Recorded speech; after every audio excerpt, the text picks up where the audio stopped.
नमस्कार, स्वागत है आपका के न्यूज में। मैं हूं आपके साथ विशाल पंडित। आप देख रहे हैं खबर उत्तर प्रदेश। रुक करते हैं इस वक्त की सुर्खियों का।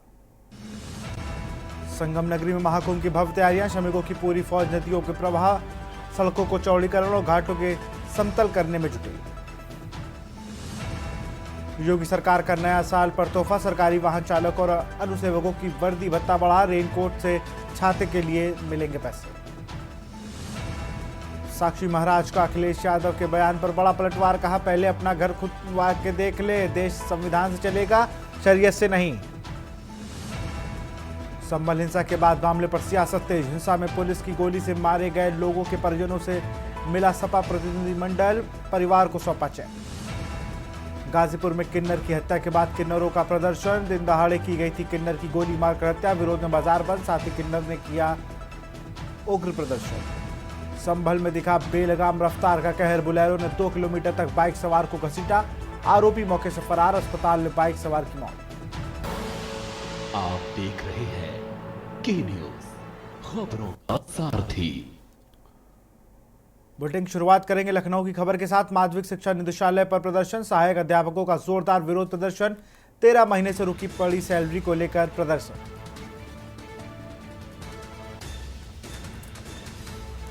सहायक अध्यापकों का जोरदार विरोध प्रदर्शन।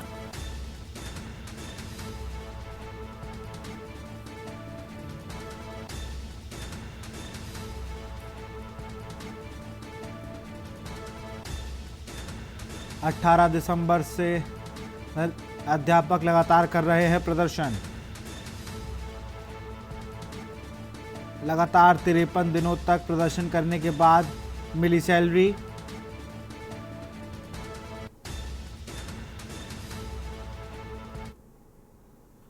ये है भाई मेरे कि पूरा देश प्रधानमंत्री के मन की बात सुन रहा है।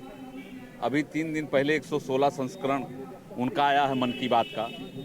मैं आदरणीय प्रधानमंत्री जी और इस प्रदेश के यशस्वी मुख्यमंत्री जी से कहना चाहता हूं, एक बार जनता की भी मन की बात सुन लीजिए, क्योंकि ज़्यादा दिन किसी की सरकार रहती नहीं है।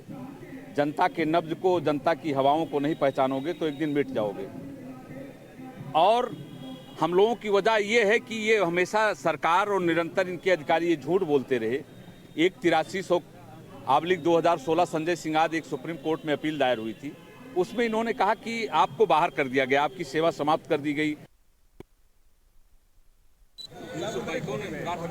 और इसी खबर पर अधिक जानकारी के साथ अनिकेत हमारे साथ फोन लाइन पर जुड़ चुके हैं। अनिकेत, 13 महीने से रुकी हुई थी सैलरी को 53 दिन बाद दी गई है।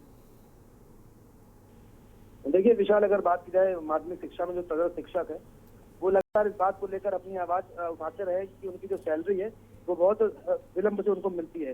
हालांकि अभी अगर बात की जाए तो भी वर्तमान की 18 दिसंबर से तमाम जो शिक्षक है वो अपनी 13 महीने की जो रुकी जो सैलरी थी उसको लेकर अपनी बात रख रहे थे, और जब बात अगर नहीं मानेंगे तो उसके बाद प्रदर्शन जो था वो 18 दिसंबर से जो अनवरत था वो देखने को मिला था। और आज बड़ी संख्या में जो तमाम जो शिक्षक है वो वहाँ माध्यमिक शिक्षा के परिसर में पहुंचे हुए थे और लगातार अपना जो विरोध दर्ज कर रहे हैं। उनका साफ तौर पर कहना है कि लगातार विभाग की तरफ से ये पहला कोई वाक्य नहीं, इसके पहले भी बात अगर की जाए तो जो 53 दिनों तक प्रदर्शन करने के बाद में 16 महीने की सैलरी थी तो तमाम शिक्षकों को मिली थी, और फिर से कहीं ना कहीं जो 13 महीने की फिर से जो सैलरी है वो कहना कि रुकी पड़ी, जिसको लेकर लगातार तमाम जो माध्यमिक शिक्षा में तथा शिक्षक है विशाल को प्रदर्शन करते हुए नजर आ रहा है। बहुत बहुत शुक्रिया अनिकेत, तमाम जानकारी के लिए आपका।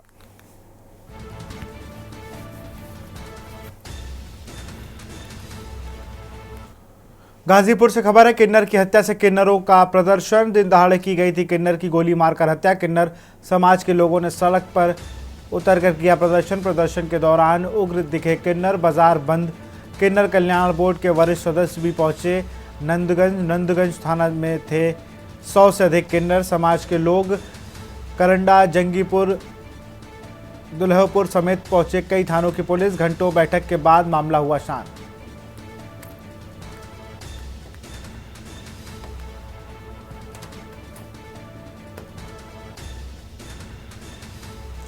गाजीपुर से खबर आपको बता रहे हैं, जहां करंडा, जंगीपुर, दुल्हापुर समेत पहुंची कई थानों की फोर्स। घंटों बैठक के बाद मामले को शांत कराया गया। गाजीपुर से खबर है, किन्नर की हत्या से किन्नरों का प्रदर्शन। जी, ये गाजीपुर में कल का घटना है। गंगा किन्नर का मर्डर हुआ है बेरहमी तरीके से। तो हमारा पूरा किन्नर समाज इसका घोर विरोध करते हैं, खंडन करते हैं कि ऐसा होना नहीं चाहिए किसी भी बच्चे के साथ। और जो भी ऐसा जो कृत्य करा हो, ये घिनौना ये कार्य करा हो, उसको कड़ी से कड़ी सजा मिले। तो अभी हम ये थाना, क्या नाम है, नंदगंज थाने पे आई। यहाँ पे हमारे सीओ साहब से बात हुई, यहाँ के एसएसपी गाजीपुर के एसएसपी से मेरा बात हुई। और यहाँ पूरा शासन प्रशासन ने आश्वासन दिए हैं कि 10 दिन का मौका दीजिए। प्रयागराज से खबर है, अखाड़ा की श्री निरंजनी की धर्म ध्वजा संपन्न। धर्म रक्षा के लिए की जाती है धर्म ध्वजा। पूरे विधि विधान से संपन्न हुई धर्म ध्वजा परंपरा अखाड़े की सबसे महत्वपूर्ण परंपराओं में से एक है। धर्म ध्वजा के बाद अखाड़ों के संगम तट पर होता है शुभारंभ। परंपरा में 52 हाथ की फहराई गई ध्वजा अखिल भारतीय अखाड़ा परिषद का अखिलेश परतंज, अखिल भारतीय अखाड़ा परिषद के अध्यक्ष ने किया कटाक्ष।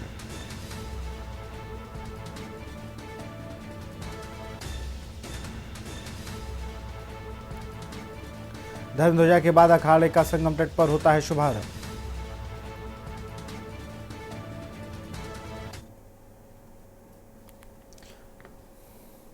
आदवम सोमम भारद्वाजम च वासुदेव मंदे अक्षय वटम से संप्रयागम तीर्थनायकम। देखिए, आज हमारे गुरु महाराज के रूप में ये ध्वजा जो है विराजमान हो गई है।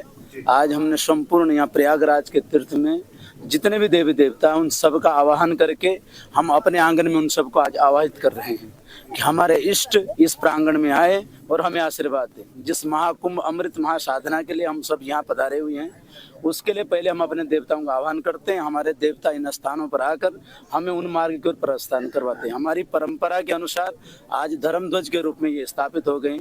देखिए, ऐसा है, जो आप धर्मध्वजा देख रहे हैं, आज जो इसको स्थापना हो रही है, आज से ये जो छावनी क्षेत्र है, ये जो है जैसे कि राष्ट्रपति आता है तो कमांडो के हवाले हो जाता है, मिलिट्री के हवाले, उसी तरीके से ये छावनी आज से जो है नागा के हवाले हो जाएगी और तब तक रहेगी जब तक जो है छावनी प्रवेश नहीं हो जाएगा। छावनी प्रवेश हमारा जो है 4 जनवरी का है। देखिए, धर्म ध्वजा क्या है? एक हमारा आध्यात्मिक ध्वज है, भगवा रंग का ध्वज है और बहुत आपने देखा होगा 51 हाथ का लंबा है। इसका जो ध्वज है वो भी बहुत लंबा चौड़ा है और उसमें 52 बंद दिए गए हैं। 52 बंद है वो हमारे 52 मणियों के प्रतीक है। हमारे यहाँ परंपरा है जो 10 नाम है, सन्यासियों के अपने नाम है। जब व्यक्ति घर में होता है वो शर्मा वर्मा यही नाम उनके होते हैं, टाइटल होता है। हमारे यहाँ गिरी, पुरी, भारती, वन, अरण्य, तीर्थ, आश्रम, ऐसे हमारे 10 नाम होते हैं। हरदोई से खबर है, समाजवादी पार्टी के प्रदेश प्रवक्ता का विरोध। जितेंद्र वर्मा की शव यात्रा निकालकर फूका पुतला। हिंदू संगठनों ने जितेंद्र वर्मा जीतू का पुतला फूका। हिंदू संगठनों ने पुतला दहन करके जताया विरोध। एक्स से ब्राह्मणों पर जितेंद्र वर्मा ने की थी अभद्र टिप्पणी। बेनीगंज प्रताप नगर चौराहे पर जितेंद्र का फूका गया पुतला। हिंदू संगठनों ने जितेंद्र वर्मा जीतू का पुतला फूका।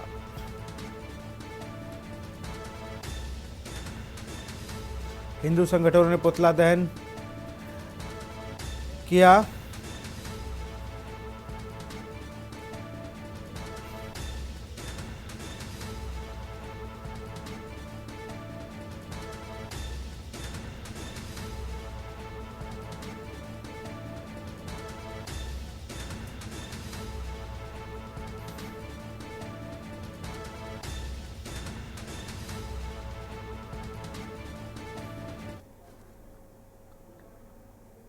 हरदोई में जन चौपाल का हुआ आयोजन। सुहेल देव भारतीय समाज पार्टी ने किया आयोजन। मुख्य अतिथि के रूप में सुनील अर्कवंशी रहे मौजूद। राष्ट्रीय प्रवक्ता सुनील अर्कवंशी ने करी अपील, लोगों से पार्टी के सदस्य बनने की करी अपील। राष्ट्रीय प्रवक्ता सुनील अर्कवंशी रहे मौजूद। जन चौपाल में पहुंचे सैकड़ों कार्यकर्ता। रामपुर दहेलिया ग्राम सभा में हुई जन चौपाल।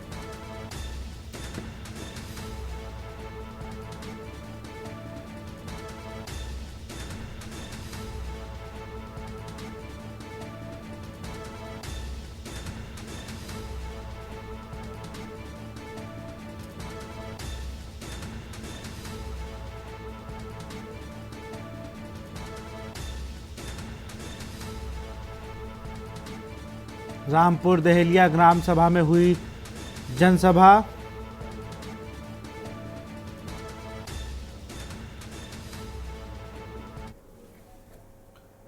खबर उन्नाव से है, जहां विकास कार्यों की समीक्षा बैठक लेने पहुंचे उन्नाव जिला प्रभारी धर्मपाल सिंह, जिन्होंने बैठक के बाद मीडिया से बात करते हुए बड़ा बयान दिया। उसके बाद बयान के बाद हड़कंप मच गया, जहां एक तरफ महाकुंभ स्नान को लेकर मुख्यमंत्री योगी आदित्यनाथ ने मुस्लिमों के प्रवेश को लेकर रोक लगाई है, वहीं योगी के मंत्री हिंदुओं के साथ मुसलमानों को भी महाकुंभ में आने का निमंत्रण दे रहे हैं। इस बयान पर सियासी भूचाल सा आ गया। वहीं योगी के मंत्री ने अखिलेश के सीएम ऑफिस की खुदाई वाले तंज को लेकर साफ कर दिया कि अखिलेश यादव की विनाशकाली बुद्धि है, जहां जल है वहां शिव है और जहां शिव है वहां कल्याण है। बता दें कि अखिलेश यादव की सीएम ऑफिस खोद शिवलिंग निकालने की बात को लेकर योगी के मंत्री ने पलटवार करते हुए कहा कि जहां जल है वहां शिव है, जहां शिव है वहां कल्याण है। उत्तर प्रदेश पूरे देश में कल्याण है। अखिलेश यादव जो कह रहे हैं उनकी विनाशकाली बुद्धि है। वहीं आपको बता दें कि महाकुंभ में कटेंगे और बटेंगे पोस्टर पर योगी के मंत्री ने कहा कि न्याय सबको, तुष्टिकरण किसी को नहीं, जो गलती करेगा उसको दंड मिलेगा। हिंदू गलती करेगा तो उसे को दंड मिलेगा, मुसलमान करेगा तो उसको दंड मिलेगा। प्रयागराज सबका है, सब चलो कुंभ स्नान। आज जनपद उन्नाव का विकास कार्यों की समीक्षा योगी सरकार की दो प्राथमिकताएं हैं। नंबर 1 विकास और सुरक्षा, क्योंकि कल्याणकारी सरकार में व्यक्ति का सर्वांगीण विकास हो जाए, सुरक्षा हो जाए तो वो सरकार बेहतर मानी जाती है। यहाँ सभी नागरिकों को उन्नाव में चलने के लिए सड़कें मिल जाएं, रहने के लिए आवास की व्यवस्था हो जाए, भोजन की व्यवस्था हो जाए और पढ़ने की अच्छी व्यवस्था हो जाए, स्वास्थ्य भी ठीक रहे, बिजली भी आती रहे, सिंचाई इत्यादि का प्रबंध रहे। फर्रुखाबाद जनपद के ग्राम पपड़ी खुर्द बुजुर्ग स्थित एनके गेस्ट हाउस में इंडियन नर्सरी मैन एसोसिएशन नई दिल्ली के राष्ट्रीय अध्यक्ष वाईपी सिंह की अध्यक्षता में जनपद के नर्सरी संचालकों की एक बैठक आयोजित की। इस बैठक के दौरान Indian nursery man association Kaimganj का गठन किया गया। बैठक में इंडियन नर्सरी मैन एसोसिएशन नई दिल्ली के जनरल सेक्रेटरी मुकुल कुमार त्यागी ने नवगठित एसोसिएशन के पदाधिकारियों की घोषणा की। सुबोध नर्सरी के रविंद्र सिंह गंगवार को संरक्षक, कश्मीर सिंह गंगवार को अध्यक्ष, रजीव उद्दीन खान को उपाध्यक्ष, अली हसन खान को महासचिव, सुखराम को कोषाध्यक्ष, स्वदेश कुमार को सचिव, राजकुमार को संयुक्त सचिव और दुर्गपाल सिंह शाख को मंत्री सहित 21 पदाधिकारियों को सर्वसम्मति से मनोनीत किया गया। एसोसिएशन के राष्ट्रीय अध्यक्ष YP Singh, general secretary Mukul Kumar Tyagi और अन्य राष्ट्रीय पदाधिकारियों के मनोनीत पदाधिकारियों को शाल उड़ाकर माल्यार्पण कर सम्मानित किया। इसके बाद नवगठित एसोसिएशन पदाधिकारियों ने बैठक में पधारे सभी राष्ट्रीय पदाधिकारियों का ऐतिहासिक स्वागत किया।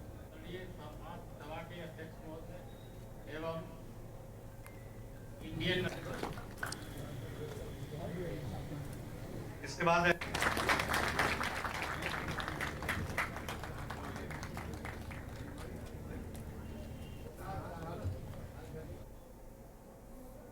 खबर गाजियाबाद से है, जहां में डासना देवी मंदिर के महंत यति नरसिंहानंद ने मध्य प्रदेश में मंदिर ध्वस्त करने के दिए हुए न्याय का आदेश पर आपत्ति जताई है। उन्होंने फैसले को सनातन पर हमला ठहराते हुए महाकुंभ में धर्म संसद करने की घोषणा की।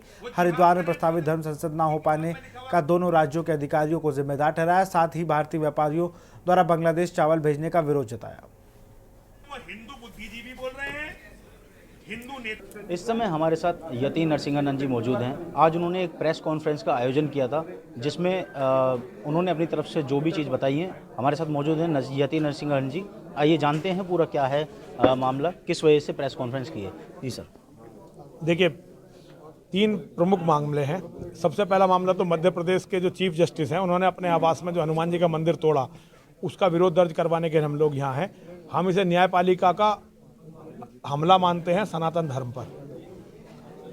और दूसरा मामला है महाकुंभ में धर्म संसद, विश्व धर्म संसद वैश्विक इस्लामिक जिहाद के विरोध में हो रही है, उसके बारे में बताने के लिए हम लोग यहाँ हैं। तीसरा मेरी सुरक्षा से जुड़ा हुआ मामला है।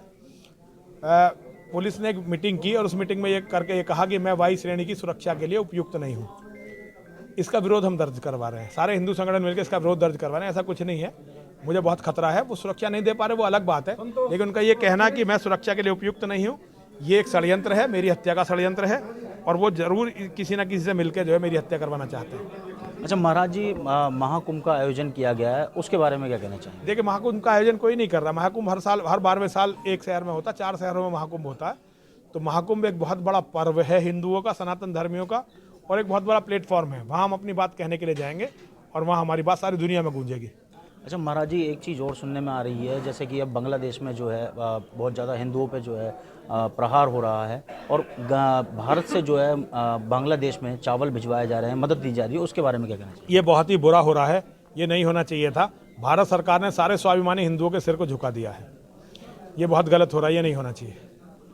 देखिए, हमारे साथ थे यति नरसिंहा जी, और इन्होंने बताया भारत के बारे में जो यहाँ से चावल भिजवाए जा रहे हैं उसमें बड़ा दुख जताया है। गाजियाबाद से मैं देव वर्मा, के न्यूज़ इंडिया। और यहाँ रुकते एक छोटे से ब्रेक के लिए।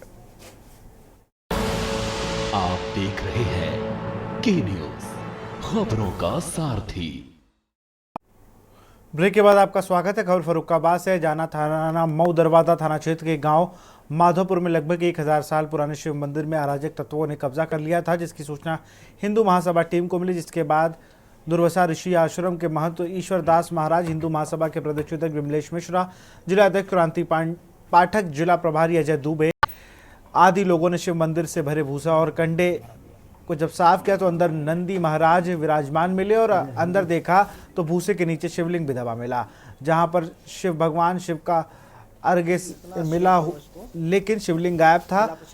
अदरक देखकर और सबसे महंतेश्वर दास महाराज और हिंदू मां दी नेता दंग रह गए, और क्योंकि मंदिर पर हिंदुओं ने ही कब्जा कर रखा था। वहीं जहां पर शिवलिंग विराजमान था उसे मंदिर के ऊपरी दीवार में देवी देवताओं के चित्र भी बने हुए महाबली हनुमान जी की प्रतिमा बनी है।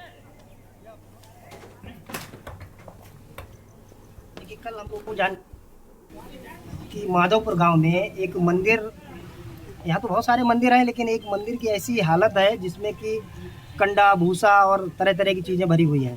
तो ईशुदास जी महाराज जी के जो हमारे संरक्षक हैं, उनके सानिध्य में हमारी हिंदू महासभा की पूरी टीम यहाँ आई है, और वही हालत देखी है जैसे कि हमें जानकारी मिली थी कि यहाँ कंडे भूसे भरे हुए हैं। पूरा मंदिर मतलब चारों तरफ से उस पर कब्जा कर लिया गया है, कहीं से आने की जगह नहीं है।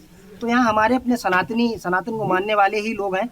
सभी जो क्षेत्रवासियों के द्वारा जो सूचना मिली थी, उसी सूचना पे श्रीमान उपजिलाधिकारी महोदय द्वारा मुझे सूचना दी गई, और मैं मौके पे आया तो देखा कि जिन लोगों ने कब्जा किया था तो वो सब हटवा दिया गया और रास्ता भी बनवा दिया गया। हमारी राजस्व टीम भी आई थी और कुछ पुलिस के लोग भी आए थे, तो सब लोगों ने मिलकर रास्ता दिलवा दिया है, और जो भी अवैध कब्जा है वो हटवा दिया गया है। परसों इसमें पूजा की जाएगी।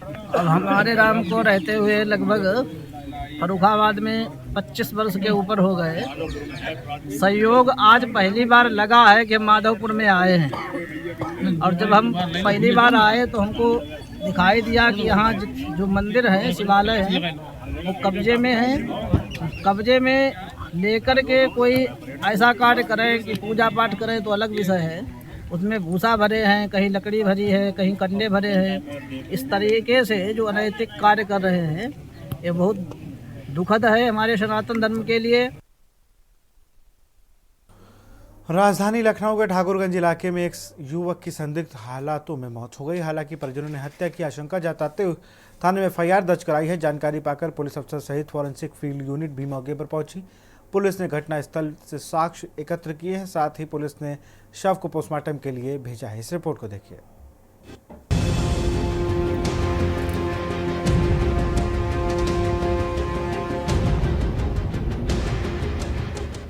डीसीपी पश्चिम विश्वजीत श्रीवास्तव के मुताबिक बीती रात ठाकुरगंज थाना क्षेत्र के ब्राइटवे स्कूल के पास न्यू हैदरगंज निवासी 50 वर्षीय शत्रुघ्न राठौर का शव संदिग्ध परिस्थितियों में घर के एक कमरे में मिला है। मृतक की पत्नी राखी राठौर ने पुलिस को बताया कि उसका पति कमरे में सो रहा था। देर रात अचानक खटर पटर की आवाज सुनकर परिजन अपने कमरे से बाहर निकल कर आए। परिजनों ने कमरे में जाकर देखा तो शत्रुघ्न राठौर बिस्तर पर बेसुध पड़े थे। कान से खून बह रहा था, उनकी शर्ट पर भी लगा था। पड़ोसी और परिजनों की मदद से देर रात शत्रुघ्न को लेकर अस्पताल पहुंचने पर डॉक्टरों ने मृत घोषित कर दिया। देर रात न्यू हैदरगंज कॉलोनी जो थाना ठाकुरगंज में स्थित है, वहां से एक सूचना प्राप्त हुई कि शत्रुघ्न राठौर नाम के एक व्यक्ति की संदिग्ध परिस्थितियों में मौत हो गई है। इस सूचना पर तत्काल फोरेंसिक टीम इंस्पेक्टर ठाकुरगंज और एसीपी चौक मौके पर पहुंचे और घटनास्थल का निरीक्षण किया गया तो और परिवारजनों से बातचीत की गई। तो पता ये चला कि कल देर रात में वो अपने कमरे में सो रहे थे और उसके ठीक सामने वाले कमरे में इनके बच्चे भी सो रहे थे। उसी वक्त इनके कमरे से कुछ खटपट की आवाज़ आई।